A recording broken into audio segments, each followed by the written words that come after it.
Sri Lanka umpire కుమార ధర్మసేనపై Pakistan team management match రెఫరీకి ఫిర్యాదు చేసింది.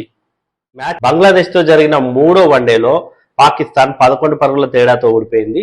అయితే ఈ మ్యాచ్ లో లాస్ట్ ఓవర్ లో చివరి 2 బాల్స్ కి 12 రన్స్ చేయాల్సిన దశలో రిషాద్ హుస్సేన్ వేసినటువంటి బాల్ వైడ్ గా ప్రకటించాడు అంపైర్ కుమార ధర్మసేన. అప్పుడు షాహిన్ షా అఫ్రిది స్ట్రైక్ లో ఉన్నాడు. బాల్ లెగ్ స్టంప్ కి వైడ్ గా వెళ్ళింది, లెగ్ స్టంప్ అవతలికి వెళ్ళింది. దీంతో అతను వైడ్ గా ప్రకటించాడు. అయితే రీప్లేలో మాత్రము ఆ బాల్ బ్యాట్ కింది నుంచి వెళ్ళినట్టుగా, దగ్గర నుంచి వెళ్ళినట్టుగా, ఒక స్పైక్ కూడా కనిపించినట్టుగా తెలిసింది. వెంటనే బంగ్లాదేశ్ కెప్టెన్ ఏం చేశాడంటే రివ్యూ తీసుకున్నాడు. మరి రివ్యూకి అనుమతించాడు కుమార ధర్మసేన. సో అంపైర్ కుమార ధర్మసేన అలా ఎలా బంగ్లాదేశ్ క్రికెటర్లకి రివ్యూకి అనుమతిస్తాడు? ఆల్రెడీ వైడ్ గా ప్రకటించాడు. మరి అది వాళ్ళు రిప్లేలో చూడటం వల్లనే కదా వాళ్ళు రివ్యూ తీసుకుంది. అసలు రిప్లే చూడక ముందే రివ్యూ తీసుకోవాలి.